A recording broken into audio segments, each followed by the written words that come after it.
Les lois de la nature humaine est un livre écrit par Robert Greene qui se veut étudier les comportements et la psychologie humaine pour au final mieux comprendre comment fonctionne notre société, comment fonctionnent les autres et comment nous fonctionnons nous-mêmes finalement.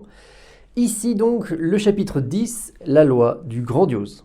C'est l'idée comme quoi nous avons tous une image de nous-mêmes qui est un petit peu meilleure que ne l'est la réalité finalement.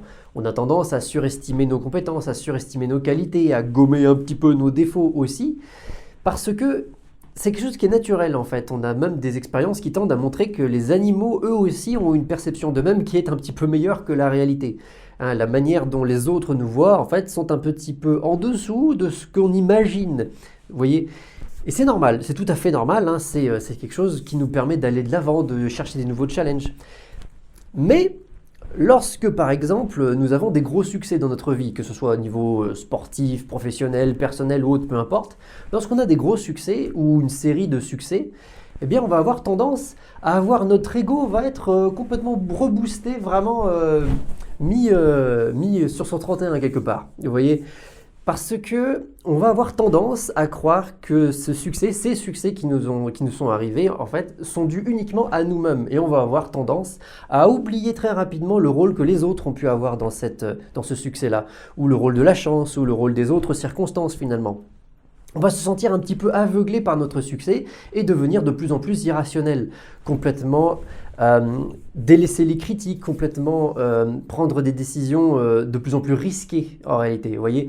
Et petit à petit, cela peut nous amener à notre perte en réalité.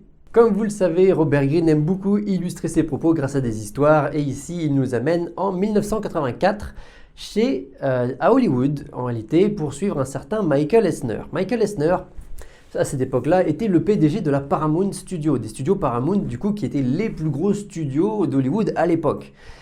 Grâce à Eisner du coup qui avait créé une formule pour créer des films qui étaient particulièrement appréciés de la critique et à la fois rentables, qui avait amené justement les studios Paramount à la place où ils étaient. Et il avait créé une formule qui était d'avoir des coûts de production relativement bas, d'avoir des concepts forts et de pouvoir résumer les films relativement facilement. Ce qui fait que voilà, ça a été un très très gros succès pour lui, mais il n'était pas satisfait, il voulait en avoir encore plus du coup, et il estimait qu'à la Paramount, il était gêné par d'autres de ses collaborateurs qui avaient beaucoup de pouvoir, comme le directeur des finances ou d'autres collaborateurs qui pouvaient lui mettre des bâtons dans les roues qu'il estimait. Et donc, il cherchait à avoir son propre studio, pouvoir avoir le contrôle total sur un studio et en faire vraiment ce qu'il voulait. Et pour ça, il est allé voir un studio qui était beaucoup plus petit que la Paramount à l'époque, hein, qui avait eu son heure de gloire d'antan, mais qui, en 1984, était vraiment en mort clinique depuis presque 20 ans. Hein, et il est allé voir du coup le PDG de ce studio-là pour lui proposer de reprendre la tête de ce studio et en faire vraiment le restructurer et en faire vraiment quelque chose de nouveau. C'était un certain Roy Disney avec lequel il a négocié justement, qui était le neveu de Walt Disney et donc en reprenant la tête des studios du même nom. Donc il est arrivé chez Disney, du coup il a restructuré complètement l'entreprise, il s'est séparé d'énormément de personnel, il en a fait revenir du personnel de chez Paramount avec qui il avait déjà travaillé et ils ont commencé à travailler comme ça. Et effectivement, les premières années après l'arrivée de Eisner ont été extrêmement fructueuses. Sur les 17 films qui ont été produits depuis l'arrivée de Eisner, eh bien, 16 d'entre eux ont été rentables pour le studio. En plus de ça, Eisner a été très chanceux vu qu'il avait retrouvé du coup dans les archives de Disney des vieux cartoons en fait qui avaient été faits par Walt Disney à l'époque mais qui n'avaient jamais été montrés et donc il en avait fait des cassettes pour les vendre au grand public et ça avait été extrêmement rentable là aussi pour le studio. En plus de ça évidemment, il y avait certains parcs d'attractions Disney comme Tokyo Disneyland qui avaient ouvert quelques années auparavant et qui étaient lui aussi très rentables, donc vraiment tout allait bien pour Disney à cette époque-là. Et donc Eisner avait eu pour idée de reprendre aussi une vieille série, un vieux TV show qui avait été présenté par Walt Disney à l'époque, qui s'appelait The Saturday Disney Movie, et il a repris la production de cette série-là en la présentant lui-même de sorte qu'il se considérait vraiment comme le digne successeur de Walt Disney. Mais toutes les bonnes choses ont une fin, et la fin d'Eisner est arrivée vers 1994, le début de la fin. Parce que à cette date-là est sorti le film Le Roi Lion. Donc énorme succès au box-office, le plus gros film d'animation 2D de tous les temps, en tout cas à l'époque le plus rentable, apprécié énormément par la critique, par les publics, par tout le monde, vraiment carton plein pour Le Roi Lion. Et l'un des producteurs du Roi Lion justement s'était amusé à dire dans la presse qu'il était le digne successeur de Walt Disney. Et comme vous le voyez, comme vous l'imaginez, ça n'a pas plu à Eisner, ça n'a pas plu du tout à Eisner, de sorte qu'il a carrément licencié le gars. Il a licencié le producteur du film le plus rentable et le plus fou de Disney à l'époque. Ça a choqué tout le monde hein, dans la profession, autant dans le studio que dans tout Hollywood. C'était un truc de fou. Au-delà de ça, il avait fait aussi... il avait pris un co-directeur hein, pour Disney. Disney était devenu extrêmement gros, était difficile à gérer tout seul. Et donc, il a fait appel à quelqu'un qu'il connaissait bien, avec qui il avait déjà travaillé, qui était extrêmement reconnu aussi à Hollywood à l'époque, qui s'appelait Michael Ovitz, pour devenir co-directeur de Disney du coup. Mais, une fois à Disney, Eisner a commencé à prendre peur de Ovitz. Il a commencé à croire à devenir paranoïaque, en fait, à croire qu'il voulait prendre sa place. Et il a commencé à donner de moins en moins de pouvoir à Ovitz. Il a isolé Ovitz de plus en plus dans les studios. Il lui a donné un studio plus petit, un bureau plus petit, pardon, pour bien montrer qui était le patron. Vous voyez, il a saboté des deals que faisait Ovitz, de sorte de le renvoyer même carrément au final. Et ça, deuxième choc aussi à l'intérieur de Disney, parce que renvoyer quelqu'un comme ça, pareil, c'était extrêmement bizarre. Et c'était d'autant plus bizarre qu'aux yeux des actionnaires, ça commençait à devenir un petit peu louche. Vous voyez ? Malgré tout, bon, il a continué. Et puis, il y a eu d'autres problèmes du coup qui est arrivé pour Eisner. Il voulait par exemple faire un grand parc d'attractions Disney du coup, hein, les autres parcs étant très rentables, très prolifiques, très appréciés du public et tout. Donc, il voulait en faire un en Europe. Et donc, le site de Paris avait été retenu contre Barcelone. Et donc, commence la construction d'Euro Disney, comme ça s'appelait à l'époque, au départ. Et il a fait vraiment venir... les meilleurs architectes du monde pour créer ce parc-là. Ils voulaient faire quelque chose d'extraordinaire, ça a coûté un pognon incroyable. Et pour autant, lors du démarrage de ce parc-là, ça a été un fiasco. Euro Disney, comme ça s'appelait, avait fait 2 fois moins d'entrées que prévu. Les chambres d'hôtel étaient extrêmement chères par rapport à ce qui était attendu. Les familles ne pouvaient pas se les offrir. Donc c'était vraiment très compliqué. Ça a été un gouffre financier pour Disney à l'époque. Après, c'est devenu rentable, mais au départ, ça a été un très gros problème. Au-delà de ça, Internet commençait à émerger à cette période-là, et Eisner a eu du pif quand même. Il s'est dit, tiens, Internet, ça peut vraiment devenir quelque chose de très gros, donc on va créer notre plateforme tout de suite, directement. Ça s'appelait Go à l'époque. Mais peut-être a-t-il eu raison trop tôt, finalement, Eisner, mais Go à l'époque a eu un fiasco total, c'est-à-dire qu'il n'y avait personne qui allait dessus, ça coûtait cher et il n'y avait pas de rentabilité derrière non plus. Et peut-être qu'Internet tout simplement n'était pas suffisamment développé à l'époque en réalité.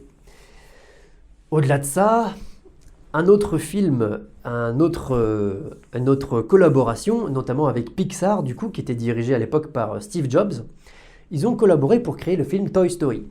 Donc Toy Story, là aussi, gros succès en termes de box-office, en termes de public, auprès de la presse et tout ça. Donc ça se passait plutôt bien, sauf que, ombre au tableau, Steve Jobs, dans la presse, dans les interviews, disait que il ne referait plus jamais de collaboration avec Disney parce que justement Eisner était à fond dans le micromanagement en permanence et c'était invivable. Vraiment, travailler avec eux, c'était une galère et donc jamais il recommencerait l'expérience. De sorte qu'encore une fois, le film a très bien marché, mais l'image de Eisner, notamment auprès des actionnaires, commençait à se dégrader de plus en plus finalement.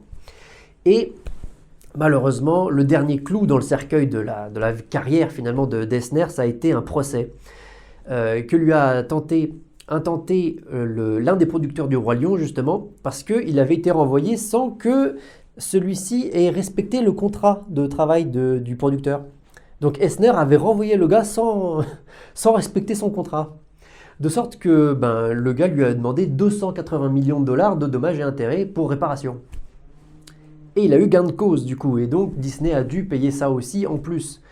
Et là, ça a été la goutte d'eau qui a fait déborder le vase. Vraiment, Eisner, aux yeux des actionnaires, était plus à la hauteur du coup. Et à l'Assemblée générale en 2004, ils ont demandé à Eisner de résigner, ce qu'il a fait l'année suivante.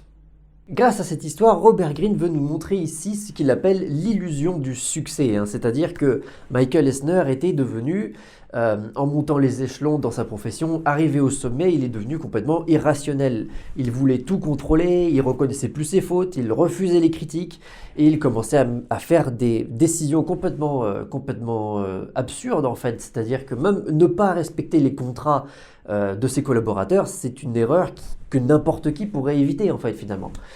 Alors que, à la base, ce qu'il nous dit, c'est que Eisner était quelqu'un d'extrêmement réaliste. Lorsqu'il a débuté sa carrière, il était extrêmement bosseur, extrêmement réaliste, extrêmement ambitieux, mais malgré tout très réaliste, très les pieds sur terre finalement. De sorte que ça lui a permis de créer une formule pour faire des films qui marchaient très bien, hein, au niveau du public, au niveau de la critique, au niveau de la rentabilité pour les studios. Donc il a gravi les échelons, mais une fois au sommet, c'est là où il s'est mis à perdre pied avec la réalité, à se sentir être le successeur de Walt Disney, à vouloir écrire sa propre légende, de sorte que si lui est une légende, pourquoi est-ce qu'il écouterait les critiques des autres, même si c'est celle de Steve Jobs? Peu importe, il s'en fout, il est trop bon pour ça. En tout cas, c'est ce qu'il croyait.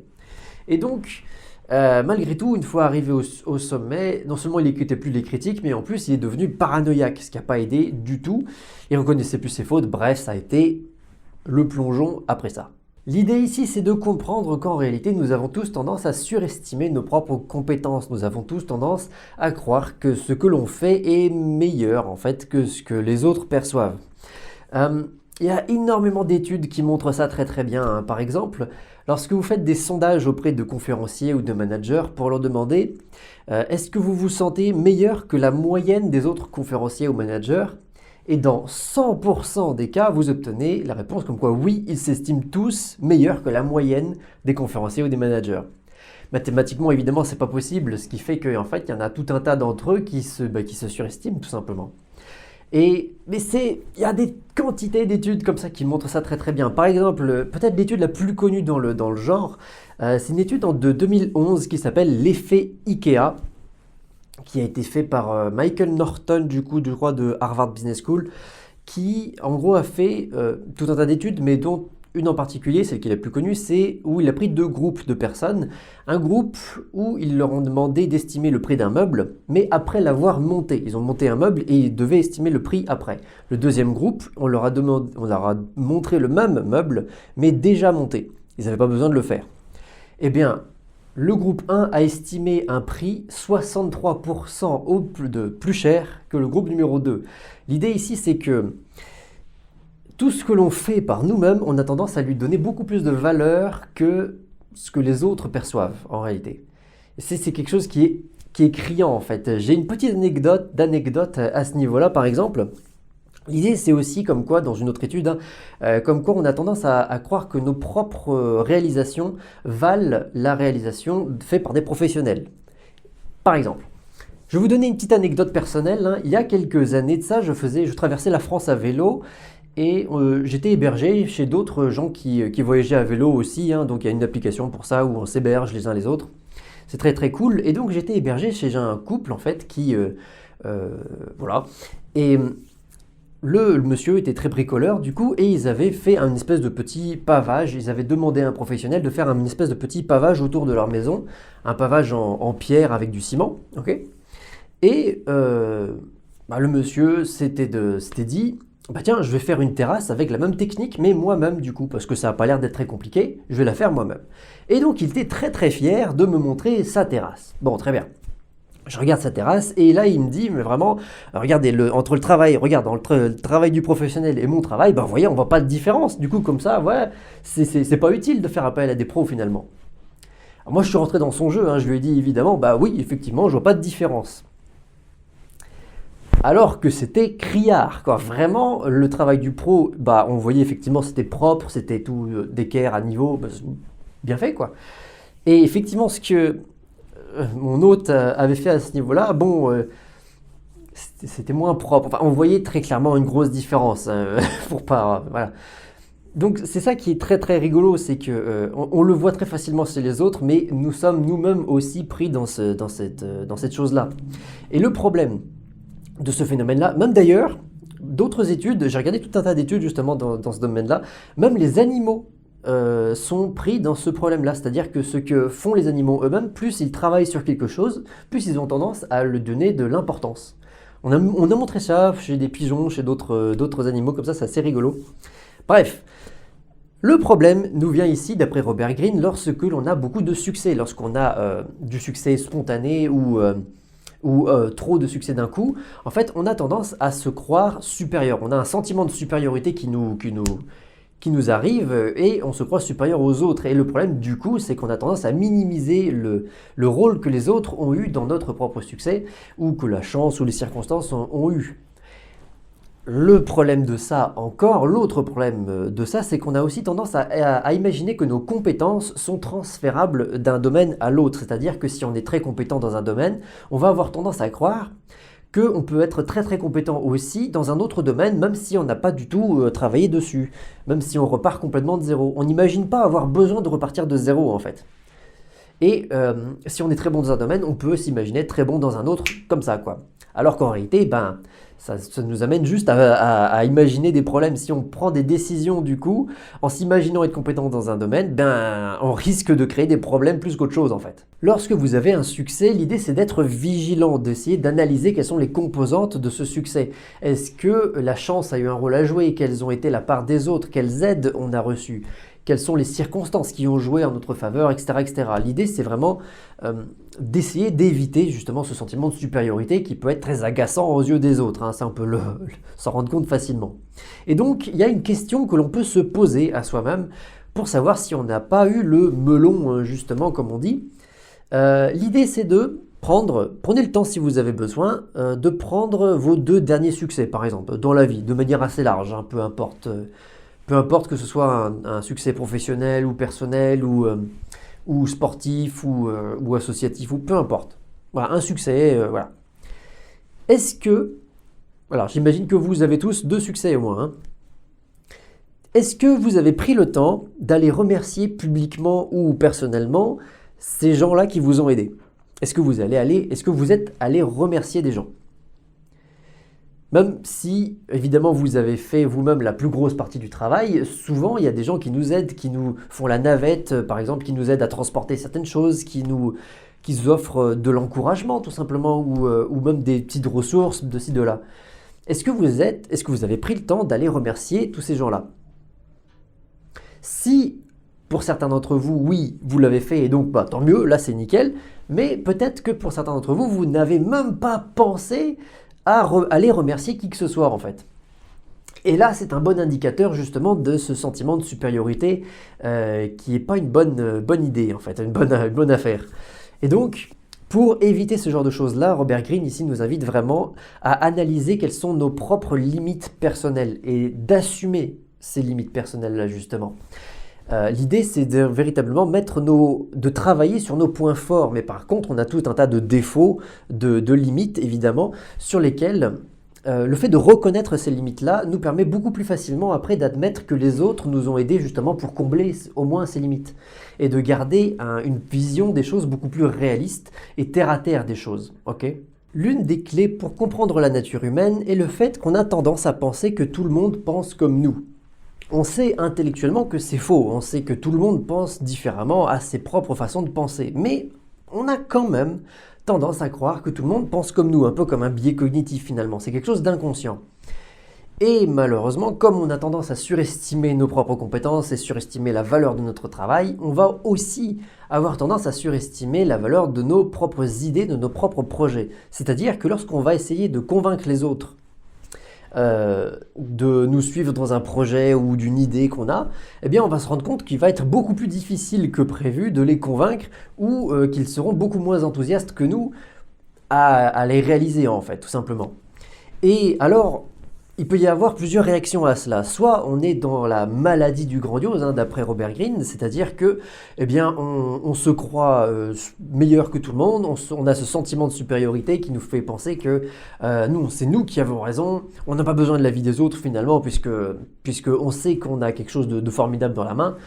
Imaginez que vous voulez écrire un livre, par exemple, et que vous estimez, vous, que votre histoire, elle est incroyable, que vous avez écrit la meilleure histoire possible, avec la meilleure façon d'écrire possible, et que vous voulez en faire le partager avec les autres, et que vous vous rendez compte que vos premiers lecteurs ne sont pas du tout aussi enthousiastes que vous, et vous pointent plusieurs problèmes, par exemple, mais que vous-même n'estimez pas être des problèmes. Et alors vous avez plusieurs réactions possibles. Soit vous êtes dans la maladie du grandiose et vous aurez alors tendance à balayer d'un revers de main toutes les critiques et tous les avis qu'on vous adresse en réalité. Soit, et c'est ce que nous amène à penser ici Robert Greene, vous prenez en compte tous ces avis-là. Vous les prenez en compte comme des feedbacks et vous essayez d'améliorer votre projet à la base. Vous essayez d'améliorer votre manuscrit. Okay. Vous essayez d'améliorer justement l'histoire de sorte que à chaque fois que vous présentez cette nouvelle version de votre histoire-là à un nouveau lecteur, eh bien, il soit plus enthousiaste que le précédent. Okay, ben ça, c'est une façon qui peut nous permettre de nous améliorer en fait petit à petit. Ici, j'ai pris l'histoire, l'exemple d'un livre, mais ça peut être n'importe quoi, d'une vidéo, d'un projet de voyage, d'une entreprise, peu importe. Mais l'idée, c'est ça, c'est déguiser votre idée de base petit à petit, de l'améliorer petit à petit comme ça, et ce, grâce au fait que vous mettez votre ego de côté. Alors qu'au contraire, si vous êtes à fond dans votre ego, à fond dans ce sentiment de supériorité, à fond dans cette maladie du grandiose en réalité, eh bien, vous ne prendrez pas en compte les avis des autres et au final, vous ne vous améliorerez pas. Comment apparaît ce fameux grandiose là justement? Alors, ici Robert Greene reprend les travaux de Mélanie Klein. Alors, on avait déjà vu ça dans d'autres chapitres auparavant, mais c'est vrai que c'est extrêmement intéressant ces travaux-là. Mélanie Klein, du coup, est une psychiatre de l'enfance qui a fait des travaux sur la psychologie de l'enfant et notamment sur l'étude sur à quel point la psychologie des enfants vont avoir un impact sur leur comportement une fois adultes. Et donc, elle a suivi des enfants comme ça sur toute sa carrière, en fait, finalement. Et ça donne effectivement des résultats super intéressants. En gros, de nos 0 jusqu'à nos 4-5 ans, notre cerveau est extrêmement malléable et se structure durant cette période, de sorte que toutes les émotions et les événements qu'on va vivre à cette période-là vont avoir un impact sur notre cerveau qui va être beaucoup plus important que tout ce qui va venir après, par la suite, durant tout le reste de notre vie. Donc c'est vraiment très intéressant. Et elle a remarqué que les enfants qui n'ont pas reçu suffisamment d'attention de leurs parents durant cette période vont avoir tendance, une fois adultes, à être des adultes qui vont rechercher l'attention des autres. Et pour pouvoir faire ça, ils vont se donner une image d'eux-mêmes, de personnes particulièrement fortes et particulièrement puissantes, de sorte que ça va attirer l'attention sur eux en fait. A contrario, les enfants qui dans cette période-là vont être choyés, beaucoup trop choyés en fait, un peu comme des enfants rois, hein, vous savez, où les parents répondent à tous les caprices des enfants, et c'est les petits enfants rois, il faut surtout pas leur dire non, etc., etc. Donc, ces enfants-là, une fois adultes, vont avoir tendance à devenir des manipulateurs, c'est-à-dire que ils s'attendent à ce que tout le monde autour d'eux leur donne toute l'attention qu'ils ont reçue lorsqu'ils étaient petits aussi. Et donc, comme ils n'ont pas cette attention-là, parce que le monde des adultes est un petit peu différent évidemment de celui des enfants, eh bien, ils vont avoir tendance à manipuler les autres pour obtenir leur attention. Mais ce ne sera pas réciproque. Par exemple, dans un couple, quelqu'un qui est un manipulateur justement comme ça, va avoir tendance à manipuler l'autre pour obtenir toute son attention et tout son amour, mais ça sera à sens unique en fait. Il n'y aura pas de retour. Ok ? Voilà, c'est ce genre de choses. Et donc, d'après Robert Greene, qu'est-ce qui va se passer? C'est que les prochaines générations qui arrivent là, de plus en plus, sont des générations qui ont été extrêmement choyées justement par leurs parents, qui ont, en plus de ça, accès aux réseaux sociaux. Et donc, tous ceux qui ont un besoin d'attention finalement, un besoin d'attention sur eux-mêmes, sur les réseaux sociaux, c'est juste un supermarché géant de l'attention. Donc, ils vont s'en donner à cœur joie. Et on va avoir toute une génération de gens qui vont avoir des différents types de pensées, comme par exemple, pourquoi est-ce que l'opinion des autres serait plus valide que la mienne, et même l'opinion des experts ou des professionnels par exemple. Vous voyez ? Un peu comme notre ami qu'on a vu juste avant, qui avait fait sa terrasse en pierre lui-même, vous voyez, et qui pensait que c'était aussi bien fait que les professionnels. Et bien là, ça va un peu plus loin, c'est-à-dire que on va carrément penser que les professionnels ou les experts dans leur domaine n'ont pas plus de légitimité que nous alors qu'on n'y connaît rien. Ok. Ou d'autres types de pensées, par exemple, comme quoi, comme par exemple, personne n'est vraiment grand ou incroyable. En réalité, tous les gens qui ont du pouvoir ou de la notoriété sont juste des privilégiés. Okay. Quel que soit leur mérite finalement, quelle que soit la quantité de travail qu'ils ont fourni, tous ces gens-là, pour être reconnus dans leur domaine, eh bien finalement ça vaut rien du tout, parce que nous aussi nous sommes des grandioses justement, on a toute légitimité, même si on n'y connaît rien, pour avoir autant d'attention que ces gens-là finalement. Vous voyez ? Donc voilà, hein, d'après Robert Greene, du coup, on va être envahi avec les futures générations par des gens plus grandioses les uns que les autres, qui vont devenir des manipulateurs égocentriques. Comment fait-on pour reconnaître justement ces grandioses? Alors, en réalité, c'est très simple. Hein. Les gens qui, lorsqu'on les critique eux ou lorsqu'on les critique leur travail, se mettent en colère de manière extrêmement disproportionnée finalement, et très rapide et disproportionnée, eh bien vous avez de bonnes chances d'avoir en face de vous un grandiose justement. Les gens qui aussi n'ont pas beaucoup d'empathie envers les autres, ne les écoutent pas, voilà, ça c'est vraiment le comportement typique d'un grandiose justement. Pourquoi est-ce qu'ils écouteraient les autres s'ils se sentent supérieurs aux autres justement? Vous voyez, si les opinions des autres n'ont pas beaucoup plus de validité que la sienne, pourquoi est-ce qu'ils écouteraient les gens? Vous voyez, c'est un peu ça l'idée. Donc voilà, évidemment comme à chaque fois, Robert Greene ici nous invite à découvrir en nous-mêmes nos propres tendances grandioses, ok? Et pour ça, nos propres limites.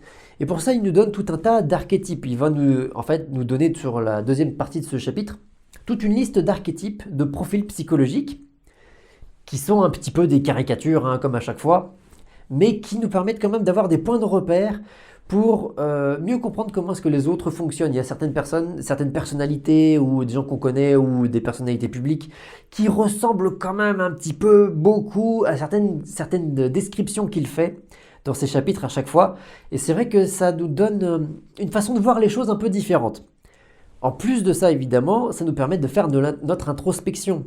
Évidemment, lorsqu'on ressemble nous-mêmes dans la description de notre profil psychologique à la description qu'il fait dans son bouquin, effectivement, ça nous remet un peu les idées en place aussi, et ça nous permet de devenir plus réalistes. Après ça, Robert Greene veut nous montrer ici toute une liste de différents archétypes de profils psychologiques de leaders grandioses, hein, justement, ce qui nous permettra de mieux les reconnaître et ainsi aussi de mieux reconnaître ces comportements-là en nous-mêmes, chez nous-mêmes, pour mieux nous améliorer finalement. Donc du coup, les différents leaders grandioses que Robert Greene nous propose ici, ce sont des gens qui ont tendance à avoir énormément de confiance en eux. Ils ont tendance à hypnotiser les foules et de sorte qu'on ne se rend même plus vraiment compte de leur irrationalité.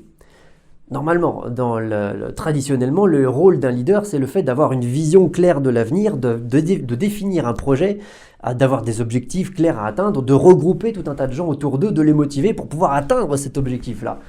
Mais les leaders grandioses, eux, sont moins intéressés par un projet ou par une vision que par l'attention qu'on leur porte. Il y a l'archétype du « je suis une légende ». Alors, ce sont des leaders qui se prétendent être destinés à faire des grandes choses dans leur vie. Ils réécrivent leur histoire, de sorte à essayer de créer un mythe autour d'eux, de sorte à essayer de légitimer le fait que leur position sociale, leur position de leadership est quelque chose de normal, de naturel pour eux, qui est logique dans leur progression personnelle. Et donc on peut leur faire confiance. Évidemment, ce que nous dit Robert Greene ici, c'est que, bon, c'est assez simple à comprendre, mais les gens réécrivent leur histoire en fonction de leur propre point de vue, déjà, de leurs intérêts et de leur ego, entre autres. Et donc, il vaut mieux toujours garder un certain recul, justement, pour pouvoir mieux analyser les choses de manière globale et ne pas se faire avoir par le fait que certaines personnes enjolivent ou réécrivent un petit peu de manière romancée leurs propres histoires. L'archétype numéro 2 ici est un archétype assez facile à reconnaître pour le coup, et je pense que vous aurez quelques noms de personnalités qui vous viendront en tête lorsque vous entendrez ça.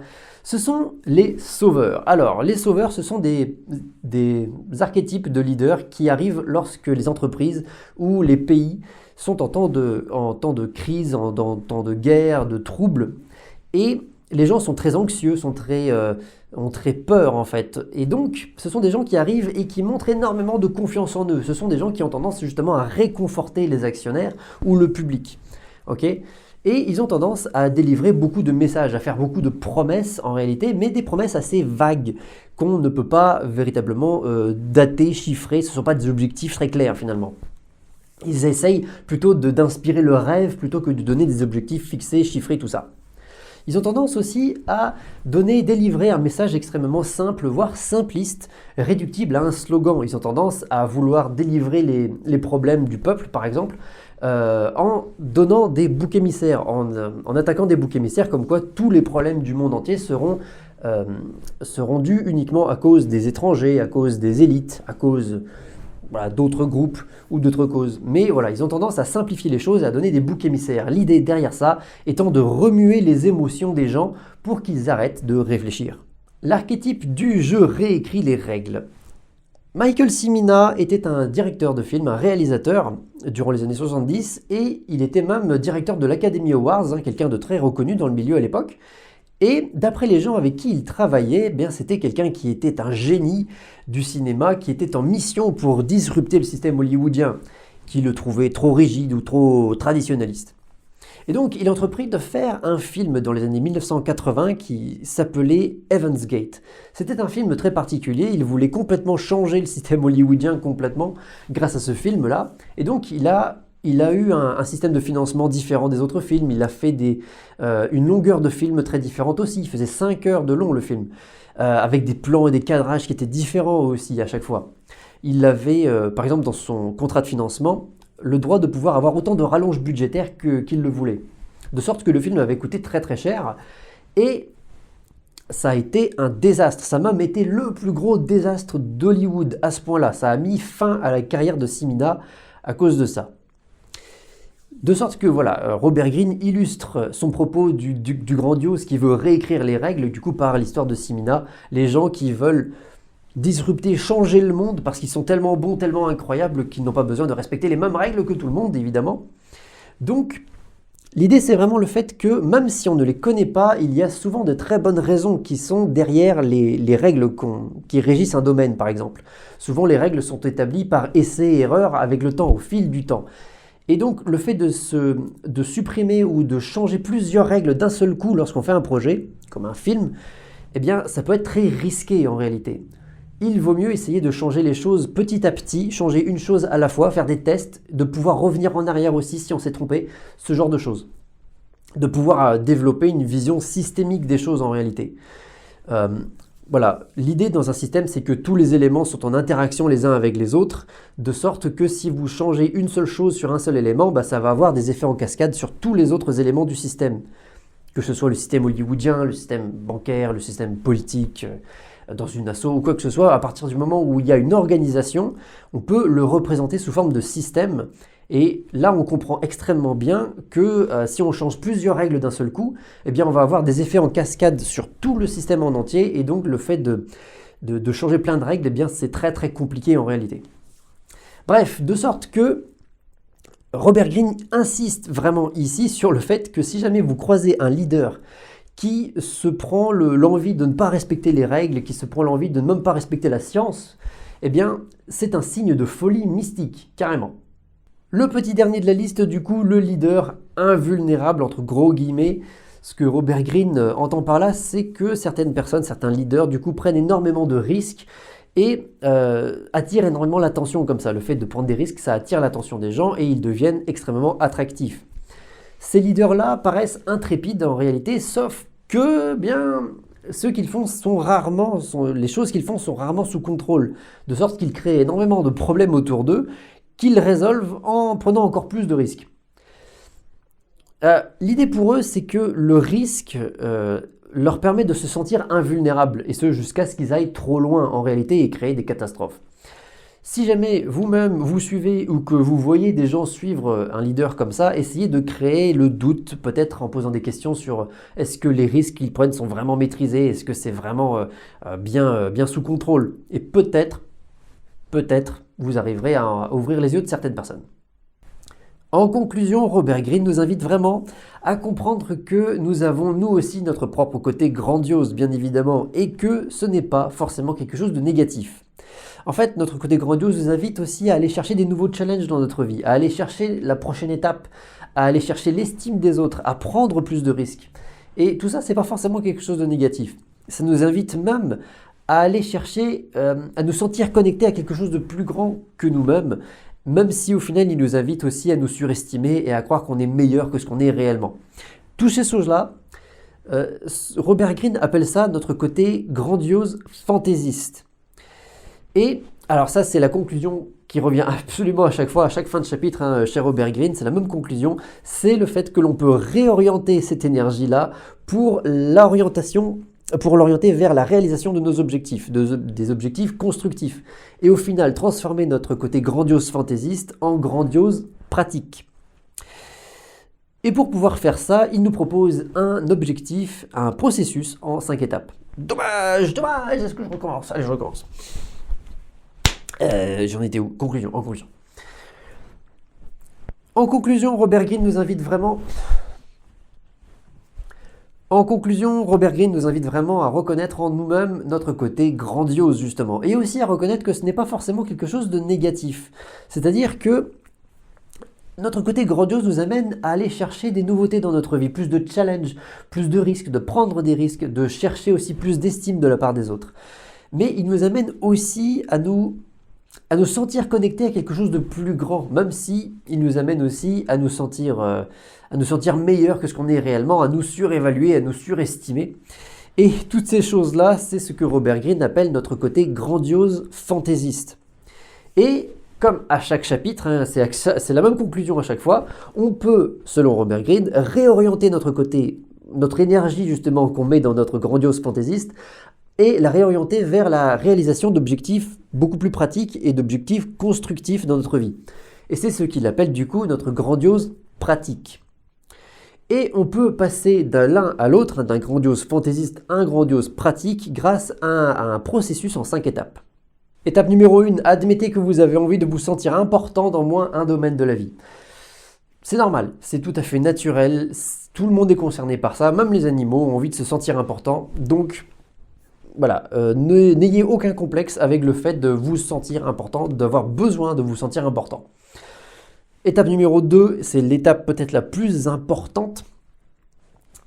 Choisissez un seul objectif et restez concentré dessus. C'est la loi du focus, véritablement. Typiquement, si vous changez d'objectif tous les 6 mois, par exemple, vous travaillez énormément, mais vous changez d'objectif tous les 6 mois parce qu'au bout d'un moment, vous êtes ennuyé par votre objectif et vous avez trouvé quelque chose de plus stimulant ailleurs, eh bien, sur 10 ans, vous n'aurez rien construit, tout simplement. Si vous changez d'objectif tous les 3 mois, tous les 2 mois, tous les 6 mois, eh bien, sur 10 ans, vous ne construirez rien du tout. C'est comme ça. L'idée, c'est qu'il faut vraiment rester focalisé sur un seul projet et, en plus de ça, se donner une date limite pour les réaliser. Ça, c'est la loi de Parkinson. La loi de Parkinson, c'est une loi qui nous dit qu'en gros, à partir du moment où on a une tâche à réaliser et qu'on se donne un temps pour le faire, que ce soit 1 heure, 1 semaine, 1 siècle, 10 ans, mettons, on va prendre tout ce temps-là en question pour réaliser cette tâche. Et d'ailleurs, c'est pour ça que la plupart des gens, lorsqu'ils ont des projets à rendre, des documents, des examens ou à l'école ou autre, eh bien, on prend toujours le dernier moment pour réaliser, pour faire ce qu'on a besoin de faire en réalité. Donc voilà, ça c'est la loi de Parkinson. Mettez-vous des dates limites pour pouvoir vous mettre à travailler et pour éviter la procrastination. 3e étape, du coup, aiguisez votre projet. L'idée, c'est de rester réaliste et de se dire que les autres ont un point de vue extérieur qui peut nous apporter. L'idée, c'est vraiment d'aller chercher les feedbacks, aller chercher les retours, les commentaires des gens et les prendre en compte pour améliorer votre propre projet finalement. N'essayez pas de changer de projet régulièrement, gardez un seul et même projet et aiguisez-le, affinez-le le plus en plus, à chaque nouveau projet, du coup pour réaliser votre gros projet, il faut découper cet objectif-là en plus petits objectifs, et à chaque objectif en question, chaque petit objectif, cherchez toujours les commentaires, les feedbacks, et si jamais vous avez des mauvais résultats, apprenez de ces mauvais résultats pour faire mieux la prochaine fois. L'échec n'existe pas, il n'y a que de l'apprentissage. Quatrième étape, cherchez des objectifs calibrés. C'est-à-dire, si on choisit des objectifs qui sont trop ambitieux, eh bien on risque de tout simplement perdre pied, de nous rendre compte qu'en fait on va être perdu. À l'inverse, si on choisit des objectifs qui sont trop peu ambitieux, on ne sera tout simplement pas motivé pour les réaliser. Donc à chaque fois que vous avez réalisé un objectif, l'idée est que pour l'objectif suivant, vous cherchiez juste un objectif qui soit un petit peu plus ambitieux, mais pas trop non plus, ni trop peu, pour être quand même motivé, mais quand même avoir une progression optimale en réalité. Okay, à chaque nouveau objectif, on progresse nous-mêmes dans nos compétences, dans nos qualités. Et l'idée, c'est que à force de faire ça, on va progresser de manière optimale si on ne choisit pas des objectifs qui sont trop ambitieux. Et cinquième et dernière étape, lâcher prise. Lâcher prise de temps en temps parce qu'on ne peut pas toujours être au top, on ne peut pas toujours être focus, canaliser notre énergie pour l'orienter vers un projet constructif. Ça n'est pas possible. Il faut de temps en temps lâcher prise et accepter d'avoir notre grandiose qui veut s'exprimer tout simplement. On a envie de se sentir important, on a envie de se croire meilleur que ce qu'on est vraiment. Eh bien, de temps en temps, assumez-le. Eh bien, même dans certains cas, apparemment, enfin d'après le livre, dans certains cas, ça peut même être intéressant de faire ça parce que dans des équipes, par exemple, si vous traversez des grosses crises, si vous traversez des gros problèmes, eh bien, le fait de vous laisser aller à vous sentir beaucoup plus fort que vous n'êtes vraiment, ça peut, au contraire, remotiver tout le monde, en fait, donner une énergie à tout le monde et repartir de l'avant. C'est un peu ce qui s'est passé, c'est complètement ce qui s'est passé avec Churchill lors de la Seconde Guerre mondiale. Non, Churchill a tenu bon face aux Allemands, même s'ils ont détruit Londres, eh bien, il n'a rien laissé passer, ils ont tenu, et ce, grâce à Churchill justement, à sa volonté de faire, à ne pas lâcher face aux Allemands lors de la Seconde Guerre mondiale. Voilà, c'était la loi numéro 10 des lois de la nature humaine de Robert Greene. On se voit la prochaine fois lors de la prochaine vidéo pour la loi numéro 11 sur la reconnexion entre le masculin et le féminin en vous-même. Tout un programme. À la prochaine.